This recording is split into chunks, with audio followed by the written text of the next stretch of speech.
What is going on, everybody? This is Evan with Semi and Automatic. I want to kind of make a really quick short video here to help somebody out. This is a 2011-ish Freightliner M2 truck.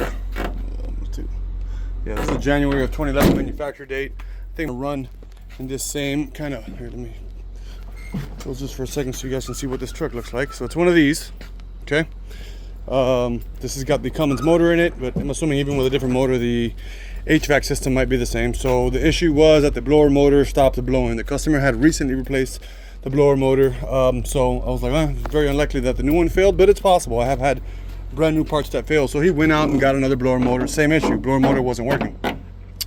These blower motors are fairly straightforward. They do have a kind of a whole resistor and controller set up on the back here.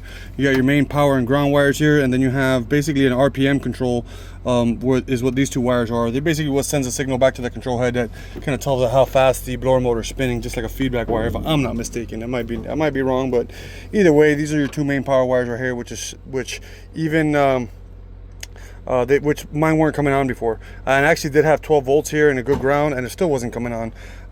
So he went out and got another control head. Same issue. We figured, oh, maybe we weren't getting a good feedback from the control head. He had an old one.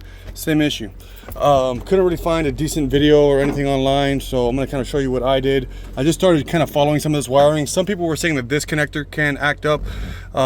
When you unhook this, you should have obviously, you know, battery voltage here, or 12 plus volts with the vehicle off, and a good ground. That obviously should go through this little harness and reach here. 12 good volts and a ground. But I still wasn't I was only getting like 3 and some change out of it. So I came out over here to the driver's side fender fuse box, which is right here. And you have a fuse in here, which is F2. Pop this cover off if you're looking here. F2 right there up top. You see it says blower motor, which is this guy right here, 30 amp. Fuse was fine, nothing wrong with the fuse. I'm like, okay, well, I started figuring if my fuse is good and I'm not getting power over there, it's got to be something in the harness between here and there. Sure enough, I started unplugging these one by one just to see which one, if any, showed me any issues. And as soon as I unplugged this green one right here, if you see that second pin right there on top, it was pretty toasty and burnt. I'm like, oh, that's got to be it. And of course, the wire, it looks dirty right now, but when you wipe it off, it's the same color, bluish wire. That's feeding power to your blower motor. I have my pin removal kit here because I was going to try to pull the actual pin out of the back and see if I can kind of just make sure that that pin was okay and the wire was fine. But because this has gotten so hot, it's melted to the connector, so I couldn't pull this thing out without destroying the connector and or the pin. So what I did is I got a little 90-degree pick, okay, because I guess from this getting so hot, the actual pin itself was pushed up quite a bit. So what was happening is that the pin inside the connector here, which actually I already probably won't be able to see it with the phone camera, but long story short, the pin in here on the fuse box side was fine, but you can see the connector had gotten pretty hot. So what I did is with my 90-degree pick, I kind of was able to get behind the pin here a little bit and open it back up to where it was making nice strong contact again with my pin. Once I did that, plugged everything back in, made sure I actually checked my power at my fuse.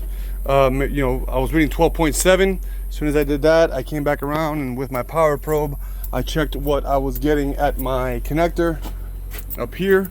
I was at 12.7. So I'm like, okay, cool, I got power there now. Checked over here, 12.7. So I'm getting good power and good ground now to this thing.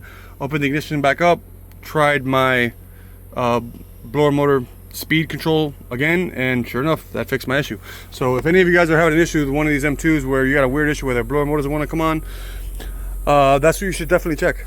Like I said, if I'd say first things first is just come to this connector right here. If your fuse is fine, if fuse is not blown, come to this connector and check it. And if it looks anything like this, you may have to, I mean, if it gets bad enough and melts, you may have to just see if you can get a new connector from Freightliner and just replace this.